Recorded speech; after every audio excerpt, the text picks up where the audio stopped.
Hello everyone, मैं इंद्रजीत सिंह हमारे YouTube channel पर आप सबका स्वागत करता हूं। आज हम लोग डिस्कस करने जा रहे हैं यूनियन बजट 2025-26। तो जैसा कि आप जानते हैं, निर्मला सीतारमण जी ने 1 फरवरी को 8वीं बार बजट पेश किया है अपने पूरे कार्यकाल में। तो उसमें जो मुख्य प्रपोजल्स हैं, मेन प्रपोजल्स हैं, जो हाईलाइट्स हैं, उसको हम लोग डिस्कस करने जा रहे हैं। सबसे पहली चीज जिसके बारे में बात करना चाहेंगे वो है इनकम टैक्स स्लैब रेट्स में चेंजेस।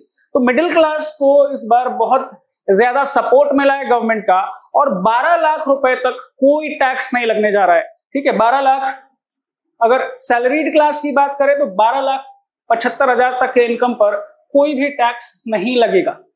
ठीक है, ये किस तरह से हुआ है? तो देखिए, एक चीज ध्यान में रखें कि पुराने टैक्स रेजिम में ये बेनिफिट्स अवेलेबल नहीं है, केवल और केवल नए टैक्स रेजिम में बेनिफिट्स अवेलेबल है। ठीक है, तो गवर्नमेंट ने जो टैक्स, इनकम टैक्स का स्लैब है वो भी चेंज कर दिया है। जैसे पहले था 3 लाख तक कोई टैक्स नहीं था, फिर 5%, 10% करके धीरे धीरे करके बढ़ता जा रहा था। वहीं अभी अगर आप देखिएगा 4 लाख तक कोई टैक्स नहीं है।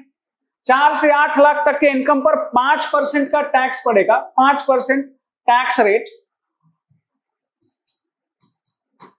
फिर 8 से 12 लाख में 10%, 12 से 16 लाख में 15%, 16 से 20 लाख में 20%, 20 लाख से 24 लाख में 25%, और 24 लाख से ऊपर के इनकम पर 30% का टैक्स लगेगा। ठीक है, तो चाहे आप किसी भी इनकम ग्रुप में हो, न्यू टैक्स रेजिम में जो एग्जेम्पशन है सभी के लिए टैक्स रिलीफ लेकर के आया है। अब 12 लाख तक के इनकम में अगर आप नए सिस्टम से भी कैलकुलेट कीजिएगा, नए वाले सिस्टम से, तो भी 60,000 रुपए का, 60,000 रुपीज का टैक्स लायबिलिटी बनता है। तो ये जीरो कैसे होगा? गवर्नमेंट ऑफ इंडिया इस पर रिबेट देगी, मतलब 60,000 का रिबेट मिल जाएगा। तो भले ही 60,000 रुपए का टैक्स आपका बन रहा है पे करने के लिए, लेकिन आपको अगर 12 लाख तक इनकम है तो जीरो टैक्स पे करना पड़ेगा। और साथ में जो सैलरीड क्लास है, जो सैलरीड कहीं नौकरी पेशा लोग हैं, उनके लिए 75,000 का स्टैंडर्ड डिडक्शन जो पहले था वो अभी भी एप्लीकेबल होगा। तो जो लोग जॉब कर रहे हैं उनके लिए 12,75,000 रुपए तक कोई टैक्स नहीं लगेगा, मतलब लगभग 1,06,000 रुपए पर मंथ अगर सैलरी है या उससे कम है तो कोई इनकम टैक्स नहीं लगेगा। तो ये मिडिल क्लास को काफी राहत देने वाली बात है। आगे हम लोग बात करेंगे कुछ बजट में कुछ बहुत ही महत्वपूर्ण जो पॉलिसी हाईलाइट्स है उसके बारे में। तो जैसे सर, एक बहुत ही महत्वपूर्ण निर्णय लिया गया है कि इंश्योरेंस सेक्टर में एफडीआई लिमिट अब 100% तक होगी, जो कि पहले 74% तक होती थी। मतलब बाहर की कंपनियां अब आसानी से आकर के भारत में निवेश कर सकती है, इससे निवेश बढ़ेगा और जीडीपी ग्रोथ भी बढ़ेगा। फिर इंडस्ट्री और कॉमर्स में अगर हम लोग बात करें तो क्रेडिट गारंटी क्या होता है? जैसे कोविड के टाइम में गवर्नमेंट ऑफ इंडिया ने एक स्कीम लॉन्च किया था कि जो भी कंपनीज है वो अगर लोन लेने में उनको दिक्कत हो रही है तो गवर्नमेंट गारंटी देती थी कि अगर लोन नहीं रीपे कर पाए तो गवर्नमेंट सपोर्ट करेगी। तो वो गारंटी कोविड पीरियड में शुरू हुआ था, उसका क्रेडिट गारंटी को अब आगे बढ़ाया जा रहा है। तो पहले आपका देखिएगा 5 करोड़ तक था माइक्रो स्मॉल एमएसएमई सेक्टर जो है उसके लिए, अब वो 10 करोड़ तक होगा। स्टार्टअप्स के लिए 10 करोड़ पहले था, 20 करोड़ तक क्रेडिट गारंटी मिलेगा। ये लोन मिल जाएगा ऐसा नहीं, ये गारंटी मिलेगी कि अगर बैंक के पास लोन लेने जाए तो इतना तक का गवर्नमेंट सपोर्ट रहेगा। ठीक है, कि इतना अगर आप लोन लेना चाहते हैं तो बिना किसी कोलैटरल के, बिना किसी प्रॉपर्टी पेपर रखे हुए भी आपको थोड़ा आसानी से लोन मिल सकता है। फिर जो एमएसएमई सेक्टर एक्सपोर्ट करती है, जो छोटे उद्योग है, micro small and medium enterprises जो एक्सपोर्ट बिजनेस में लगे हुए हैं, उनके लिए 20 करोड़ तक क्रेडिट गारंटी दी जाएगी। मतलब 20 करोड़ तक अगर लोन लेते हैं तो गवर्नमेंट ऑफ इंडिया उसकी गारंटी लेगी, बैंक को चिंता करने की जरूरत नहीं है। ठीक है, अगर हम लोग बात करें टर्नओवर लिमिट, तो एमएसएमई का जो टर्नओवर लिमिट का क्लासिफिकेशन है वो डबल हो जाएगा, पहले से डबल किया जा रहा है। फिर अगर हम लोग कस्टम्स ड्यूटी की बात करें तो कस्टम ड्यूटी को कम किया गया है, पर एक agriculture infrastructure development cess introduce किया गया है। तो अब इससे क्या होगा? कस्टम ड्यूटी से जो पैसे आएंगे वो कब आएंगे? कस्टम ड्यूटी क्या होता है कि जब भी कोई सामान आप बाहर भेजते हैं, देश से बाहर भेजते हैं या किसी दूसरे देश से भारत लेकर के आते हैं, तो उस पर सरकार टैक्स लगा सकती है। जैसे चीन से कुछ ला रहे तो सरकार को लग रहा है इसमें टैक्स लगाना है तो लगा सकती है। पेट्रोल पर पेट्रोल डीजल पर, पेट्रोलियम प्रोडक्ट पर कस्टम ड्यूटी लगता है। तो ये कस्टम ड्यूटी थोड़ा कम हुआ है थोड़ा कम हुआ है, लेकिन एग्रीकल्चर डेवलपमेंट सेस बढ़ गया। कस्टम ड्यूटी का पैसा केंद्र और राज्य, मतलब central government and state government दोनों में डिस्ट्रीब्यूट होता था। सेस का पैसा जो है वो सेंट्रल गवर्नमेंट के पास ही रहेगा, और वो भी केवल एक ही काम के लिए यूज होगा, that is agricultural infrastructure development. तो मतलब एग्रीकल्चर सेक्टर को प्रमोट करने के लिए बहुत ही महत्वपूर्ण निर्णय है। फिर income tax exemption for startup. Startups के लिए इनकम टैक्स एग्जम्पशन जो खत्म हो रहा था स्टार्टअप को, वो 2030 तक बढ़ा दिया गया है। ठीक है, स्टार्टअप्स को सपोर्ट करने के लिए ये स्टेप लिया गया है। आगे हम लोग देखेंगे इंफ्रास्ट्रक्चर सेक्टर में क्या हो रहा है। तो इंफ्रास्ट्रक्चर सेक्टर में एसेट मोनेटाइजेशन प्लान जो पहले ही लॉन्च किया गया था, उसका सेकंड फेज आप कह सकते हैं, second asset monetisation plan launch किया जा रहा है, ये 2025-30 के लिए।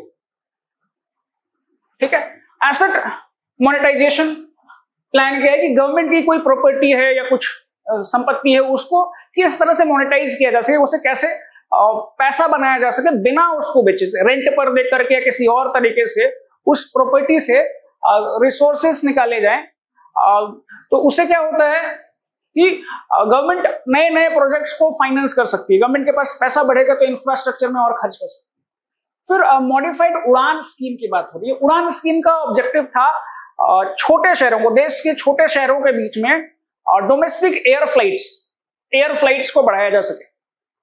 तो उसका सेकंड वर्जन आप कह सकते हैं मॉडिफाइड उड़ान स्कीम। इसमें 120 नए डेस्टिनेशंस को, छोटे शहरों को, छोटे छोटे जगहों को जोड़ा जा रहा है, ताकि ज्यादा से ज्यादा लोग एयर ट्रैवल का फायदा उठा सकें, और इससे जीडीपी ग्रोथ में भी काफी कंट्रीब्यूशन मिलेगा। ठीक है, अगला जो इसमें इंपॉर्टेंट अनाउंसमेंट है वो ब्रॉडबैंड कनेक्टिविटी, जो कि सारे government schools, government secondary schools और प्राइमरी हेल्थ केयर सेंटर्स में पहुंचाया जाएगा। तो ये बहुत अच्छी बात है कि अब सेकेंडरी गवर्नमेंट स्कूल्स में और प्राइमरी हेल्थ केयर सेंटर्स में भी ब्रॉडबैंड कनेक्टिविटी मिलेगी। ये भारत नेट प्रोजेक्ट का ही आप एक्सटेंशन कह सकते हैं। फिर एनर्जी सेक्टर, तो आप जानते हैं भारत की आबादी काफी बड़ी है, growth rate, economic growth rate ठीक ठाक जा रहा है, तो इसमें एनर्जी का रिक्वायरमेंट बढ़ता ही जाएगा, और अभी भी काफी ज्यादा रिक्वायरमेंट है। और एक ये भी गोल था कि ग्रीन हाउस गैसेस या क्लाइमेट चेंज पर थोड़ा ध्यान दिया जाए। तो इन सबको ध्यान में रखते हुए एटॉमिक एनर्जी पर काफी ध्यान दिया गया। एटॉमिक एनर्जी एक्ट और civil liability for nuclear damage act, इन दोनों में अमेंडमेंट किया जा रहा है। अमेंडमेंट क्यों किया जा रहा है? ताकि प्राइवेट सेक्टर के साथ पार्टनरशिप की जा सके और प्राइवेट सेक्टर का इन्वेस्टमेंट आसान किया जा सके।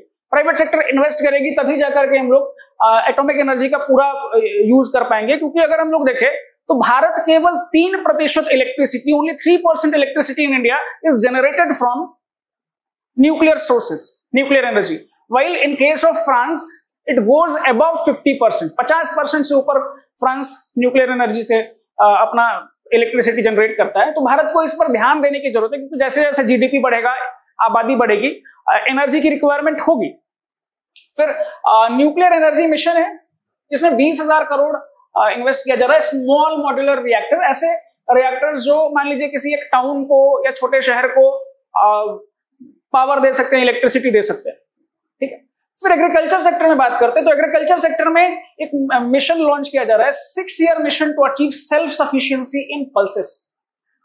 भारत जो है वो पल्सेस का नेट इंपोर्टर है, मतलब दाल जो हम लोग यूज करते हैं वो हमें इंपोर्ट करना पड़ता है। तो इंपोर्ट नहीं करना पड़े, क्योंकि इंपोर्ट करते हैं तो फॉरेन करेंसी में नुकसान होता है, और जो रोजगार हम भारत के फार्मर्स को दे सकते हैं, इंडियन फार्मर्स को जो लाइवलीहुड अपॉर्चुनिटीज मिल सकती हैं, वो नहीं मिल पा रही है। तो इसके लिए स्कीम लॉन्च किया गया है, और 6 साल में गोल है कि जितना भी इंपोर्ट है वो एक तरह से इंपोर्ट की जरूरत ही ना पड़े। ठीक है, चलिए अगला जो इसमें इंपॉर्टेंट अनाउंसमेंट है, प्रधानमंत्री धन धान्य कृषि योजना। तो प्रधानमंत्री धन धान्य कृषि योजना का उद्देश्य है 100 लो प्रोडक्टिविटी डिस्ट्रिक्ट्स में जो फार्मर्स खेती करें उनकी प्रोडक्टिविटी को बढ़ाया जाए। जैसे भारत में देखिएगा कि ऐसे भी अगर हम लोग जनरल एवरेज भी लें तो पर एकड़ प्रोडक्टिविटी, मतलब 1 एकड़ जमीन से कितना प्रोड्यूस कर सकते हैं, वो वर्ल्ड एवरेज से कम है। और जो 100 पिछड़े जिले हैं, 100 बैकवर्ड डिस्ट्रिक्ट्स अगर हम लोग लें, लो प्रोडक्टिविटी डिस्ट्रिक्ट्स अगर हम लोग लें, तो वहां पर इस स्कीम का फायदा होगा। कोशिश होगी कि प्रोडक्टिविटी बढ़ाया जाए, क्रॉप डाइवर्सिफिकेशन किया जा सके, जिससे फार्मर्स को काफी फायदा हो और इंडिया को फूड सिक्योरिटी में और हम लोग आगे ले जा सके। फिर किसान क्रेडिट कार्ड की बात करेंगे, तो किसान क्रेडिट कार्ड के थ्रू भी गवर्नमेंट ऑफ इंडिया ने अनाउंस किया है कि किसान क्रेडिट कार्ड की लिमिट अब 5 लाख तक होगी। ठीक है, तो 5 लाख तक के लोन में गवर्नमेंट का सपोर्ट मिलेगा और सब्सिडाइज्ड रेट पर लोन मिलेगा, जिससे small and marginal farmers benefit कर सकते हैं, because majority of Indian farmers are small and marginal farmers, so it is very very important scheme. Short term loan जो दिया जा रहा है, लगभग 7.7 करोड़ फार्मर्स, फिशरमैन और डेयरी फार्मर्स को इसका फायदा मिल रहा है। ठीक है, और देन फिर लेबर और एम्प्लॉयमेंट के पर्सपेक्टिव से अगर हम लोग देखें तो एक और काफी इंपॉर्टेंट इनिशिएटिव लिया गया है, पीएम स्वनिधि स्कीम, जिसका उद्देश्य होता है स्ट्रीट वेंडर्स, जो स्ट्रीट फूड बेचते हैं वैसे लोग, उनको क्रेडिट फैसिलिटी, लोन प्रोवाइड किया जा सके। तो अब इनको 30,000 रुपीज तक का लोन मिल सकता है यूपीआई बेस्ड क्रेडिट कार्ड के थ्रू। ठीक है, ये लिमिट पहले 10,000 था, तो इसको गवर्नमेंट ने 3 गुना कर दिया है।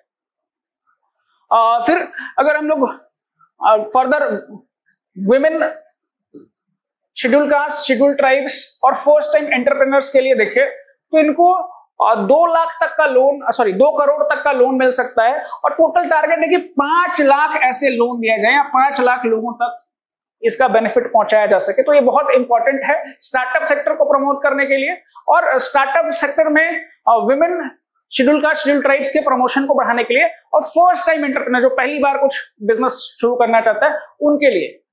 फिर एजुकेशन के सेक्टर में हम लोग देखेंगे कि एजुकेशन के सेक्टर में भी बहुत इंपॉर्टेंट डिसीजंस गवर्नमेंट ने लिया है, और ये हम लोग कह सकते हैं लैंडमार्क डिसीजंस है, specially in the medical sector, because जैसा कि आप जानते हैं 2022 में जो रशिया यूक्रेन वॉर शुरू हुआ, तो वॉर शुरू होते ही इंडिया के कई सारे स्टूडेंट्स यूक्रेन में जाकर के फंस गए, क्योंकि वो मेडिकल की पढ़ाई कर रहे थे। भारत में मेडिकल सीट्स सफिशिएंट नंबर में नहीं है, डॉक्टर्स की जरूरत है लेकिन सीट्स अवेलेबल नहीं है, तो इसलिए गवर्नमेंट ऑफ इंडिया ने जो इनिशिएटिव लिया है कि अगले साल 10,000 एडिशनल सीट्स ऐड होंगे, बढ़ेंगे, और अगले 5 सालों में 75,000 और सीट्स बढ़ेंगे। ठीक है, ये बहुत इंपॉर्टेंट है, क्योंकि जैसा आप जानते हैं भारत में मेडिकल की पढ़ाई बहुत महंगी है, और महंगी होने का कारण क्या है, सीट बहुत कम है ना। और ये बात आप समझिए कि भारत के जो स्टूडेंट्स हैं उनको रशिया, यूक्रेन या चाइना या किसी और देश में जाकर के पढ़ाई करनी होती है। वहां की पढ़ाई भारत के मेडिकल कॉलेजों की फीस से सस्ती होती है, तो अगर सीट बढ़ेगी तो चांसेस है कि वहां पर भी जो ये लोग हाई प्राइसेस चार्ज करें उसका प्राइस भी कम होगा। ठीक है, फिर आईआईटीज की बात करें तो 5 जो नए आईआईटीज है जो 2014 के बाद खुले, वहां पर 6,500 और सीट्स बढ़ाए जाएंगे। और फिर पीएम रिसर्च फेलोशिप स्कीम, जिसमें 10,000 फेलोशिप आईआईटी और आईआईएससी के स्टूडेंट्स को मिलेगा। फेलोशिप का ऑब्जेक्टिव होता है रिसर्च एंड डेवलपमेंट को आगे बढ़ाना। जैसा आप जानते हैं कि रिसर्च एंड डेवलपमेंट पे अगर आप इन्वेस्टमेंट करेंगे तो उसका फायदा फ्यूचर में मिलेगा, फ्यूचर ग्रोथ में मिलेगा। ठीक है, अमेरिका या चाइना को अगर आप लीजिए, दोनों ही कंट्रीज रिसर्च एंड डेवलपमेंट में अच्छा खासा इन्वेस्टमेंट कर रहे हैं। ये छोटी सी पहल है, क्योंकि हम लोग अभी भी काफी पीछे हैं, फिर भी धीरे धीरे करके गवर्नमेंट को इसमें इन्वेस्टमेंट बढ़ाना चाहिए। आगे बढ़ते हैं, जो गवर्नमेंट का जो एक्सपेंडिचर है उसका कुछ हम लोग देखते हैं कि कहां गवर्नमेंट पैसा खर्च कर रही है। उसका एक जनरल आइडिया हमें मिलेगा कि जैसे गवर्नमेंट जो पैसा खर्च करती है वो 2 तरह से कह सकते हैं हम लोग। एक होता है कि आपने रोड बनाया, इंफ्रास्ट्रक्चर में पैसा किया, पोर्ट बना दिए, रेलवे बना दिए, हॉस्पिटल बनाए, स्कूल बनाए, ऐसे चीजों पे पैसा खर्च किया जिससे भविष्य में, फ्यूचर में there will be economic growth and GDP को फायदा मिलेगा, गवर्नमेंट को फ्यूचर में फायदा होगा, देश को फायदा होगा, तो उसको कहते हैं capital expenditure.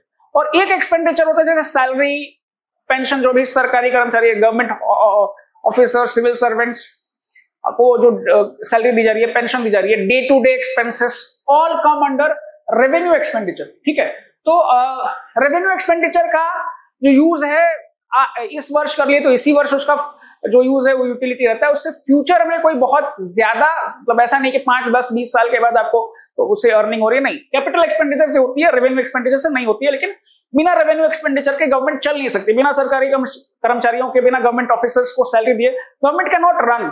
So revenue expenditure is also important, but capital expenditure government को बढ़ाना चाहिए। वही अगर आप देखिएगा इस साल 2025-26 में revenue expenditure is 39 lakh crore, 39,44,000 crore, और capital expenditure is 11 lakh crore. ठीक है, तो पिछले सालों से कंपेयर करें, पिछले साल कैपिटल एक्सपेंडिचर 10 लाख करोड़ था, उससे पहले लगभग 9.5 लाख करोड़ था। तो ठीक ठाक इंक्रीज हो रहा है। परसेंट चेंज अगर आप देखिए 10% चेंज हुआ है। ठीक है, उसमें भी अगर हम लोग कैपिटल एक्सपेंडिचर को बांटे तो दो तरह से देख सकते हैं। एक तो कैपिटल आउटले होता है जो डायरेक्टली गवर्नमेंट खर्च कर रही है, और दूसरा लोन एंड एडवांसेस। तो लोन और एडवांसेस दिया जाता है स्टेट गवर्नमेंट को। तो एक सेंटर जो खर्च कर रही है डायरेक्टली वो 8,95,000 करोड़, मतलब लगभग 9 लाख करोड़, और लगभग 2 लाख करोड़ आपका स्टेट गवर्नमेंट को दिया जा रहा है कि वो भी अपने इंफ्रास्ट्रक्चर पर खर्च कर सके। ठीक है, तो ये कैपिटल एक्सपेंडिचर हो गया। Total expenditure of government of India is massive, 50 lakh crore, है ना। ये पहली बार गवर्नमेंट 50 लाख करोड़ का आंकड़ा टच कर गई है। इतना पैसा खर्च हो रहा है, पिछले साल के कंपैरिजन में लगभग 7.5% इंक्रीज हुआ है। अब एक्सपेंडिचर को अगर हम लोग ब्रेक करके देखें अलग अलग जगहों पर जैसे खर्च हो रहा है, ये डेटा देखिएगा तो लगेगा कि काफी बड़े नंबर से। तो इसको थोड़ा सा सिंप्लीफाई करके देखते हैं कि क्या कहाँ कहाँ पैसा आपका खर्च होता है। तो इन जनरल अगर हम लोग लें बजट का जो पैसा खर्च हो रहा है, central sector scheme excluding capital outlay on major defence and major subsidies. तो सेंट्रल सेक्टर स्कीम को अगर हम लोग ले, जैसे एग्जांपल में लीजिए प्रधानमंत्री किसान सम्मान निधि, पीएम किसान, या ऐसे स्कीम्स जो central government directly apply implement कर रही है, जैसे एलपीजी सब्सिडी हो गया या कोई और ऐसे स्कीम्स। अच्छा, इसमें सब्सिडी को इंक्लूड नहीं किया गया है। एक्सक्लूडिंग सब्सिडी लगभग 16% जो पैसा है वो central sector scheme central government जो डायरेक्टली चला रही है बिना स्टेट गवर्नमेंट के हेल्प के, उसमें खर्च हो रहा है। प्रधानमंत्री किसान सम्मान निधि सबसे बड़ा स्कीम है। फिर इंटरेस्ट पेमेंट, तो पहले के टाइम में जो लोन लिया हुआ है, जैसे गवर्नमेंट हर साल जैसे खर्च करती है, 50 लाख खर्च किया, 50 लाख करोड़ खर्च किया, तो इतने पैसे सरकार को टैक्स या अन्य सोर्सेज से नहीं मिल रहे। गवर्नमेंट लोन लेती है, तो उस लोन पर जो इंटरेस्ट देते हैं वो इंटरेस्ट 20 रुपीज है, मतलब 20% है। तो अगर 100 रुपीज अगर गवर्नमेंट खर्च कर रही है तो उसमें 20 रुपए तो इंटरेस्ट पेमेंट में ही चला गया। 20% is expenditure is on interest payment. ये बहुत ज्यादा है और गवर्नमेंट को कोशिश करनी चाहिए कि इसको धीरे धीरे करके कम करे। फिर डिफेंस एक्सपेंडिचर 8%। तो आप कंपेयर करके देख लीजिए, लोन का इंटरेस्ट देने में 20% खर्च हो रहा है और डिफेंस सेक्टर में 8% खर्च हो रहा है। ठीक है, फिर अलग अलग जो सब्सिडीज मिलती है, major subsidies, fertiliser subsidy, food subsidy, LPG subsidy etcetera, ये मिला करके 6% इस पर खर्च होता है। Finance commission and other transfer, तो finance commission of India recommend करती है कि अलग अलग तरह के पैसे आप स्टेट गवर्नमेंट को दीजिए। कई बार सेंट्रल गवर्नमेंट ही स्टेट गवर्नमेंट को स्पेशल पैकेज देती है, जैसे पिछले साल बिहार को दिया, इस साल भी मिला है। तो अलग अलग स्टेट्स को जो सेंट्रल गवर्नमेंट से सपोर्ट मिलता है वो इसमें इंक्लूड हो जाएगा, और फाइनेंस कमीशन ने जो ग्रांट दिया वो भी इंक्लूड हो जाएगा। इस पर 8% खर्च हो रहा है। फिर state share of taxes and duties, तो सेंट्रल गवर्नमेंट को जितने पैसे मिल रहे हैं उसमें अगर आप जितना खर्च हो रहा है उसमें स्टेट गवर्नमेंट को भी काफी पैसा जाता है। तो स्टेट गवर्नमेंट को जो पैसा जाता है, एक तो फाइनेंस कमीशन का रिकमेंडेशन के आधार पर जाता है कि गवर्नमेंट ऑफ इंडिया का जो टोटल टैक्सेस है उसका 41% स्टेट गवर्नमेंट का होता है। तो उस शेयर को अगर आप अलग कर दीजिएगा तो असल में वो 22% बनता है। ठीक है, कुछ क्योंकि 41% बोल रहे हो और यहाँ 22% बोल रहे हैं, अंतर इसलिए है क्योंकि कई सारे टैक्सेस का पैसा आप स्टेट गवर्नमेंट के साथ शेयर नहीं करते हैं, जैसे सरचार्ज, सेस। ठीक है, इवन जीएसटी का पैसा पहले ही स्टेट्स को मिल जाता है, तो सेंट्रल गवर्नमेंट का जो जीएसटी का रेवेन्यू है वो स्टेट्स को इसके साथ शेयर नहीं होता है। इस वजह से यहाँ पर आपको 22 दिखेगा, 22% जो पैसा खर्च हो रहा है वो स्टेट गवर्नमेंट्स को जा रहा है। फिर पेंशन्स पर 4% गवर्नमेंट खर्च कर रही है और सेंट्रली स्पॉन्सर्ड स्कीम्स पर 8%। तो सेंट्रली स्पॉन्सर्ड स्कीम्स में सेंट्रल गवर्नमेंट और स्टेट गवर्नमेंट दोनों मिलकर के पैसे खर्च करते हैं, दोनों मिलकर के इसको चलाते हैं। एग्जांपल है प्रधानमंत्री आवास योजना, आयुष्मान भारत, इसमें 8% और अदर एक्सपेंडिचर है 8%। तो ये ओवरऑल ब्रेकअप हो गया कि किस तरह से गवर्नमेंट ऑफ इंडिया पैसे खर्च कर रही है। ठीक है, चलिए आगे बढ़ते हैं। Expenditure by ministry, ministry wise अगर हम लोग देखें, इन जनरल आप देखिए कि जो मिनिस्ट्री ऑफ डिफेंस है उसका सबसे ज्यादा एलोकेशन रहता है 6,81,000 करोड़। और उसके बाद नेक्स्ट अगर हम लोग देखें तो road transport and highways 2,87,000 crore, railways 2,55,000 crore, और फिर आता है home affairs, ministry of home affairs, ठीक है। तो रोड ट्रांसपोर्ट में रोड ट्रांसपोर्टेशन के लिए पैसा खर्च हो रहा है, रोड बन रहे हैं उस पर खर्च हो रहा है। और रेलवे में जैसे वंदे भारत हो गया या कुछ और नए हाई स्पीड रेल्स की बात हो रही है, बुलेट ट्रेन की बात हो रही है, तो उसमें पैसा खर्च हो रहा है, ठीक है। इसी तरह से अलग अलग स्कीम्स पर अलग अलग मिनिस्ट्रीज के लिए पैसा एलोकेटेड है। आगे बढ़ते हैं और मेजर स्कीम्स पर जो पैसा खर्च हो रहा है उसका हम लोग एक आइडिया लेंगे। जैसे मनरेगा, Mahatma Gandhi national rural employment guarantee act, तो इसमें 86,000 करोड़ सबसे ज्यादा पैसा इसी एक स्कीम पर खर्च हो रहा है। फिर जल जीवन मिशन, जैसे ड्रिंकिंग वाटर जो घर घर तक पहुंचा रहे हैं, उसमें 67,000 करोड़, 67,000 करोड़। पीएम किसान पर 63,000 करोड़। और प्रधानमंत्री आवास योजना रूरल, तो ग्रामीण क्षेत्रों में जो हो रहा है उस पर 54,000 करोड़। फिर प्रधानमंत्री आवास योजना अर्बन, इस पे 23,000 करोड़। एक बहुत इंपॉर्टेंट स्कीम है प्रधानमंत्री सूर्य घर मुफ्त बिजली योजना, ये नया स्कीम है, इस पे 20,000 करोड़। तो जो मेजर स्कीम्स है उसका ये लिस्ट है। गवर्नमेंट कई सारे स्कीम्स पर काफी अच्छा खासा अमाउंट खर्च कर रही है ताकि जो गोल्स है डेवलपमेंट का उसको अचीव किया जा सके। फिर women, children, schedule caste, schedule tribes के लिए कितना इन्वेस्टमेंट हो रहा है, कितना खर्च हो रहा है, तो उसका हम लोग एक आइडिया लेंगे। और विमेन वेलफेयर के लिए 4,49,000 करोड़ खर्च हो रहा है। तो इसको आप ऐसे समझिए कि इसमें कई सारे स्कीम्स है। जैसे प्रधानमंत्री आवास योजना में विमेन बेनिफिशियरी है कि विमेन के नाम से होना चाहिए या विमेन को ओनर होने चाहिए, तो उन सबको जोड़ करके 4.5 लाख करोड़ है। ऐसा नहीं है कि सिर्फ एक नया ही स्कीम लॉन्च कर दिया, ऐसा नहीं है, ठीक है। फिर चिल्ड्रन के वेलफेयर के लिए 1,16,000 करोड़, शेड्यूल कास्ट के लिए 1,68,000 करोड़ के स्कीम्स चल रहे हैं, और शेड्यूल ट्राइब्स के लिए 1,29,000 करोड़ के स्कीम्स चल रहे हैं। और नॉर्थ ईस्टर्न रीजन अगर हम लोग लें, जो असम हो गया, मिजोरम, मेघालय, अरुणाचल प्रदेश जैसे स्टेट्स, तो उनके लिए 1 लाख करोड़ का पैसा खर्च हो रहा है। तो सभी के लिए एलोकेशन बढ़ा है ना।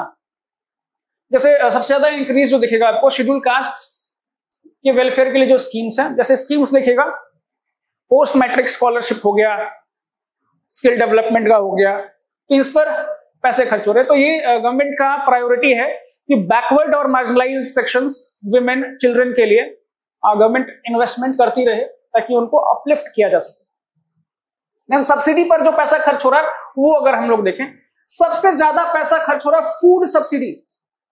इसको आप कंपेयर कीजिएगा तो थोड़ा तो कम हुआ है, 23-24 में ज्यादा था, फिर 24-25 में थोड़ा कम हुआ, इस साल और थोड़ा सा बढ़ा है। फूड सब्सिडी जैसे पीडीएस स्कीम, राशन कार्ड के थ्रू जो गवर्नमेंट ऑफ इंडिया लोगों को मुफ्त राशन दे रही है, free food for everyone means 2/3 of the population, तो उसमें 2 lakh crore. Fertiliser subsidy 1,27,000 crore. Fertiliser subsidy जैसे यूरिया का एग्जांपल लीजिए, यूरिया 10-11 रुपए पर केजी मिल रहा है, but it's real market price भी 30 रुपीज और 40 रुपीज पर केजी। तो बाकी का जो पैसा है वो सेंट्रल गवर्नमेंट देती है, उसमें ये जा रहा है।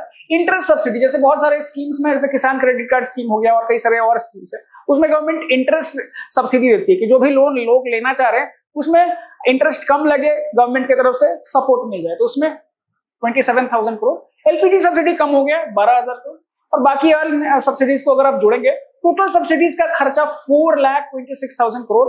अ वेरी बिग अमाउंट, बहुत बड़ा अमाउंट है, और इसको धीरे धीरे गवर्नमेंट को कोशिश करना चाहिए कि सब्सिडीज को थोड़ा कम करें। चलिए कैपिटल एक्सपेंडिचर को देखेंगे। Capital expenditure in the sense कि ये काफी कैपिटल एक्सपेंडिचर को देखना काफी इंपॉर्टेंट है, क्योंकि कैपिटल एक्सपेंडिचर से ही बाद में फ्यूचर में आपको फायदा होगा। तो फ्यूचर में कैपिटल एक्सपेंडिचर फायदा कैसे देता है? फ्यूचर में इससे ग्रोथ क्रिएट होता है। जैसे रोड अगर आप बना रहे हैं, ब्रिजेस बना रहे हैं, बुलेट ट्रेन बना रहे हैं, वंदे भारत बना रहे हैं, इंडस्ट्री में खर्च कर रहे हैं, तो फ्यूचर में फायदा देगा। जैसे चाइना ने काफी ज्यादा पैसा खर्च किया, कैपिटल एक्सपेंडिचर किया, उसका फायदा उसको मिला, उसकी जीडीपी बड़ी हो गई। वैसे ही अगर आप ट्रेंड देखिएगा 2016-17 में 4.5 लाख करोड़ रुपया कैपिटल एक्सपेंडिचर होता था, जो बढ़ करके 15 लाख करोड़ तक पहुंच गया, 15.5 लाख करोड़। ठीक है, अब इसको अगर हम लोग ब्रेक करें, इस साल कितना खर्च हो रहा है, इसमें 11 लाख करोड़ तो लगभग सेंट्रल गवर्नमेंट खर्च कर रही है। बाकी जो है ग्रांट दिया जा रहा है स्टेट गवर्नमेंट्स को कि वो भी रोड्स पर या अलग अलग इंफ्रास्ट्रक्चर प्रोजेक्ट पर इन्वेस्ट कर सके। तो ये ट्रेंड है, इंक्रीज हो रहा है, और ये अच्छा ट्रेंड है। ठीक है, सेंट्रल गवर्नमेंट को कहां से पैसा मिलता है, तो उसका ये एक तरह से इंफॉर्मेशन है उसको हम लोग थोड़ा सा सिंप्लीफाई करके देखते हैं इस पाई चार्ट के थ्रू। ये आपको पता चलेगा अच्छा टोटल कितना सेंट्रल गवर्नमेंट को मिल रहा है और टोटल जो सेंट्रल गवर्नमेंट के पास पैसा आ रहा है, रिसिप्ट्स विदाउट बोरोइंग यहां हम लोग देखेंगे 34,96,000 करोड़, ठीक है। 15 लाख करोड़ का गवर्नमेंट ऑफ इंडिया लोन लेगी, क्योंकि बिना लोन लिए काम चलेगा नहीं, क्योंकि खर्च जो है 50 लाख करोड़ का है, ठीक है। तो इन दोनों को अगर आप जोड़ दीजिएगा तो 50 लाख करोड़ हो गए, इसी से गवर्नमेंट का खर्च चल रहा है। तो 16 लाख लगभग 15.5 lakh crore government of India ने और लोन लिया हुआ। इसको हम लोग आगे देखते हैं कहां से पैसे आ रहे हैं। तो इसको देखिए, कॉर्पोरेशन टैक्स जो कंपनीज टैक्स पे करती है, इनकम टैक्स कह लीजिए, corporate income tax that is 17%, ठीक है। इनकम टैक्स जो पर्सनल इनकम टैक्स होगा, जो इंडिविजुअल्स देते हैं, जैसे हमारे जैसे लोग देते हैं, तो वो 22% हो जाएगा। कस्टम्स ड्यूटी 4%, जैसे कुछ भी आप इंपोर्ट कर रहे एक्सपोर्ट कर रहे तो उस पर कस्टम ड्यूटी लगता है 4%। यूनियन एक्साइज ड्यूटी, अगर कुछ चीजों पर कुछ प्रोडक्शन वगैरह हो रहा है तो उसमें सेंट्रल गवर्नमेंट अलग से एक्साइज ड्यूटी लगाती है, उससे 5% मिल रहा है। Goods GST, goods and services tax, उससे 18%।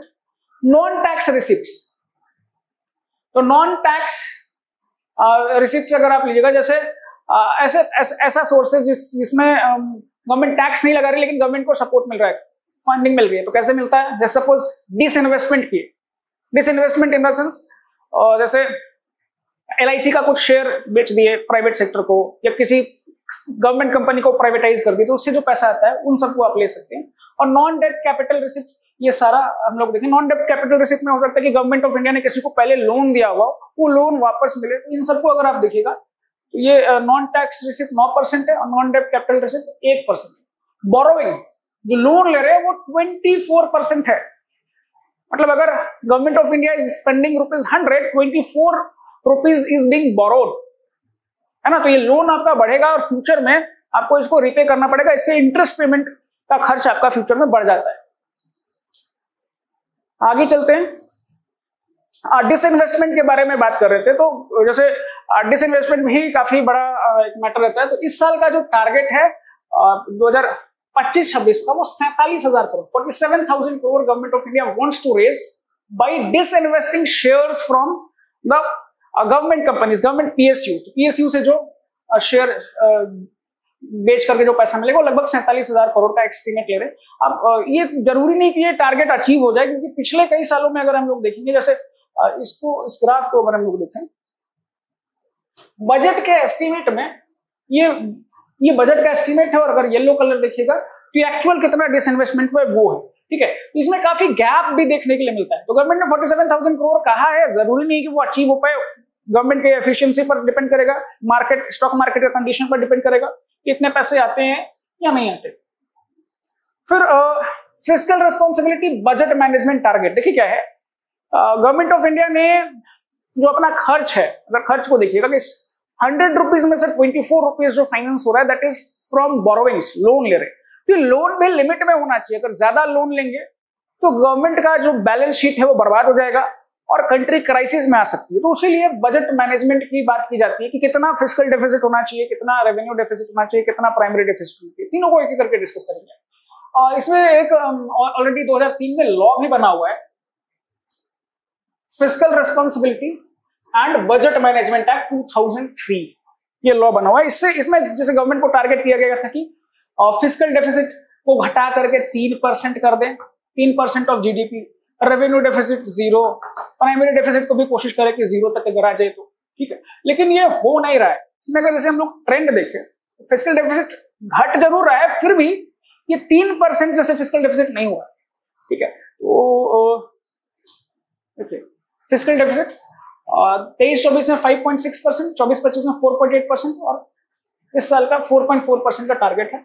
और इसको अगर 22-23 के साथ अगर आप कंपेयर कीजिएगा तो फिस्कल डेफिसिट जो है 6.4% से घट करके 5.6%, 4.8% और 4.4%। फिस्कल डेफिसिट क्या होता है कि जैसे सपोज टोटल जो सपोज 100 रुपीज 100 आप खर्च कर रहे हैं, अगर ये एक्सपेंडिचर है, तो कितना आप लोन ले रहे हैं, तो जितना आप सपोज इसमें से अगर मान लीजिए ₹24 अगर ये बोरोइंग है या लोन है, तो ये आपका असल में शो कर रहा है फिस्कल डेफिसिट को। और इसको जो हम लोग इधर देख रहे हैं कितना परसेंटेज के टर्म्स में देख रहे हैं, तो इसको फिर काउंट किया जाएगा as a percentage of GDP.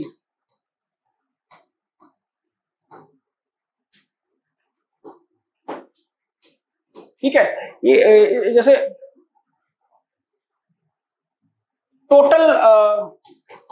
Total borrowing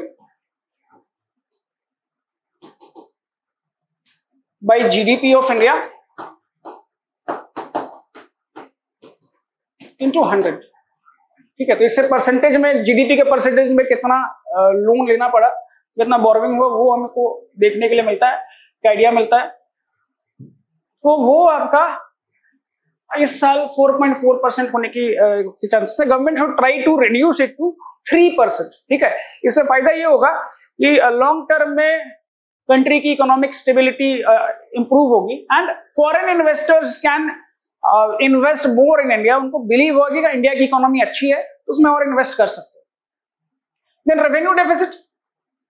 revenue deficit क्या होता है कि गवर्नमेंट जो टैक्स लेती है सिटीजन से उसको बोलते हैं रेवेन्यू रिसिप्ट, और जो पैसा खर्च होता है salary, pensions, day to day expenditure पर, उसको बोलते हैं रेवेन्यू एक्सपेंडिचर। तो रेवेन्यू रिसीप्ट और रेवेन्यू एक्सपेंडिचर का जो डिफरेंस है उसको कहते हैं रेवेन्यू डेफिसिट, है ना। तो गवर्नमेंट जितना पैसा टैक्स से ले रही है वो पैसा गवर्नमेंट एम्प्लॉइज को सैलरी, पेंशन देने के लिए, डे टू डे एक्सपेंसेस के लिए सफिशिएंट नहीं है। तो सैलरी देने के लिए भी गवर्नमेंट को लोन लेना पड़ रहा है।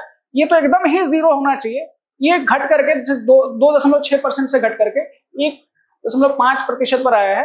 अगर आप थोड़ा और पीछे जाए 22-23 से कंपेयर करें तो रेवेन्यू डेफिसिट कम हुआ है, स्पेशली अगर हम लोग 4% से कम होकर के 1.5% पर। इफेक्टिव रेवेन्यू डेफिसिट मतलब कई सारा ऐसा रेवेन्यू एक्सपेंडिचर होता है जिससे फायदा होता है फ्यूचर में, तो उसको अगर अलग कर दे तो वो कम होकर के हो जाएगा 0.3%। इसको जीरो करना है ना, कि गवर्नमेंट को ऐसा ना हो कि सैलरी देने के लिए लोन लेना पड़े। ये सिचुएशन कभी नहीं होना चाहिए। फिर प्राइमरी डेफिसिट क्या शो करता है कि अगर पुराने लोन्स नहीं होते तो क्या सिचुएशन होता है। तो पुराने लोन नहीं होते तभी गवर्नमेंट को 0.8% ऑफ जीडीपी इतना पैसा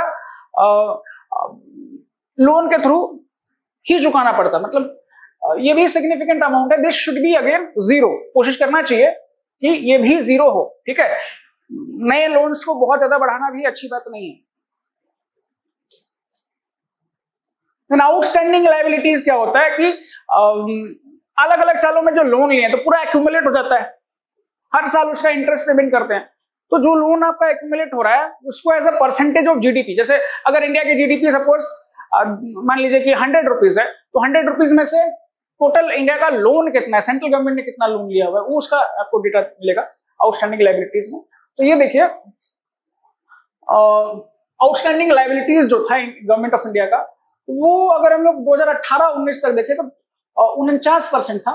फिर कोविड का इम्पैक्ट दिखता है और ये 19-20 में थोड़ा बढ़ता है और 61% पहुंच जाता है 20-21 में। तो उसके बाद से धीरे धीरे करके ये घट रहा है। तो 25-26 में चांसेस है कि this will be around 56% of GDP. जितना कम हो उतना अच्छा है, ज्यादा होने से अगेन फ्यूचर में आपको प्रॉब्लम होगा। फिर interest payment as percentage of revenue receipt, मतलब गवर्नमेंट ऑफ इंडिया जितना टैक्स से पैसे लेती है उसका कितना परसेंट लोन देने में खर्च कर देती है, तो वो भी डेटा आपको मिलेगा। इस साल 37% और ये लगभग इसी के आसपास रहा है, 37, 35, 36 इसके आसपास रहा है। 42 चला गया था 20-21 में, कोविड का इम्पैक्ट था, घट करके 37% पर आया। मतलब गवर्नमेंट ऑफ इंडिया अगर 100 रुपए का टैक्स पब्लिक से ले रही है तो उसमें से 37 रुपीज तो इंटरेस्ट देने में ही चला गया। ठीक है, तो ये भी एक सिग्निफिकेंट अमाउंट है। अगेन इसको भी हमें कोशिश करनी चाहिए कि धीरे धीरे करके कम करें ताकि जीडीपी स्टेबल हो सके। ठीक है, तो ये मेजर चीजें थी बजट 2025-2026 के लिए। Thank you everyone for watching this video. और जैसा कि आप जानते हैं हम लोग यूपीएससी का एक नया बैच शुरू कर रहे हैं 14 फरवरी 2025 से। बोथ 3 ईयर कोर्स भी शुरू कर रहे हैं और जो रेगुलर फाउंडेशन बैच है वो भी, उसके भी नए बैचेस, दोनों के ही नए बैचेस शुरू हो रहे हैं। ठीक है, thank you for watching this video. Please do like, share and subscribe our channel. Thank you.